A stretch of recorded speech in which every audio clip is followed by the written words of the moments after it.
नमस्कार, होममेकर प्रियामध्ये आपलं स्वागत आहे. आज मी बनवणार आहे सांजणी. त्यासाठी आपल्याला काय काय साहित्य लागतं ते दाखवते.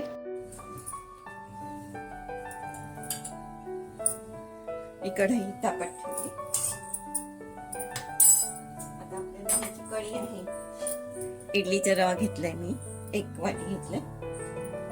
तो पण भाजून घेऊ. अर्धा चमचा तूप टाकायचं आपल्याला, जास्त नको.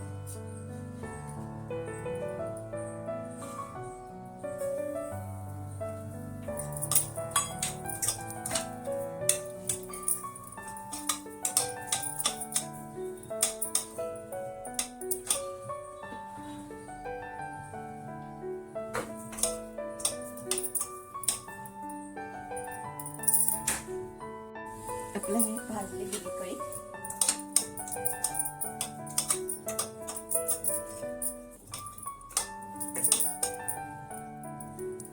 मी ही काढून घेते.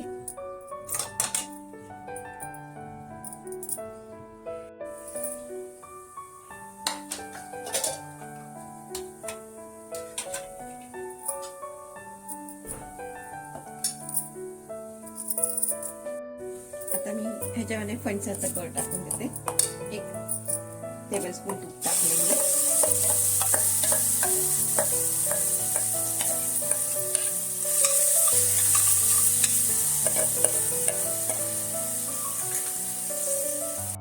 अर्धा कप गूळ टाकणार आहे.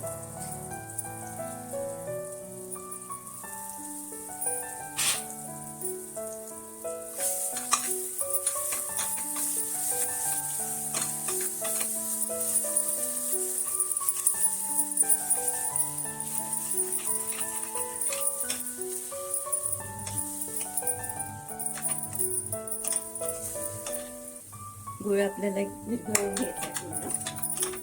मिक्स झाला पाहिजे त्यामध्ये.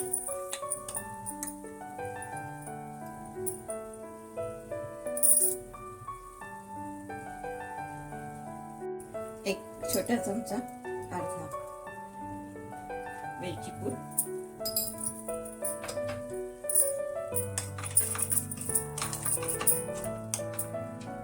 आणि हे जे भाजलेला होता रवा तो टाकून देते आता.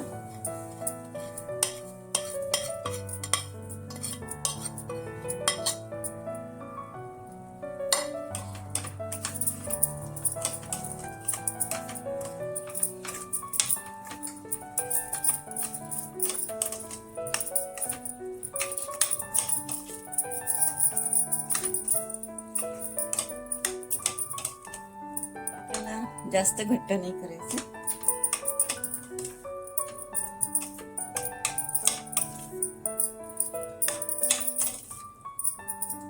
व्यवस्थित मिक्स झाला आता. आता ह्याला मी कुकरमध्ये उकडायला ठेवते. हे बंद करते. ह्याच्यामध्ये आपल्याला थोडंसं आता वरण ओलं खोबरं टाकायचं, अर्धा कप, जास्त नाही.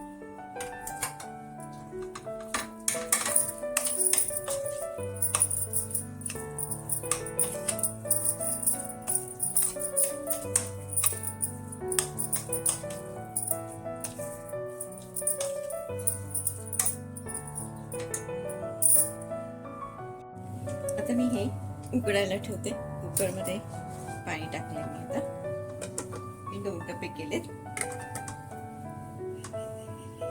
यावरती आपल्याला शिट्टी लावायची नाही. प्रेशर आलं की 15-20 मिनिटं ठेवायचं. हे उकडायला मला जवळजवळ 15 ते 20 मिनिटं लागली. आपली ही बघा सांजणी तयार झालेली आहे. हे बघा, चाकूला पण मी व्यवस्थित शिजले. आता ह्याला थंड होते, मग मी कट करते. थंड झालं की मी त्याचे छान पीसेस तयार होते.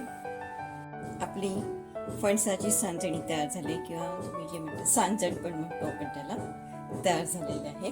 जर हा माझा व्हिडिओ आवडला असेल, लाईक करा, शेअर करा, सबस्क्राईब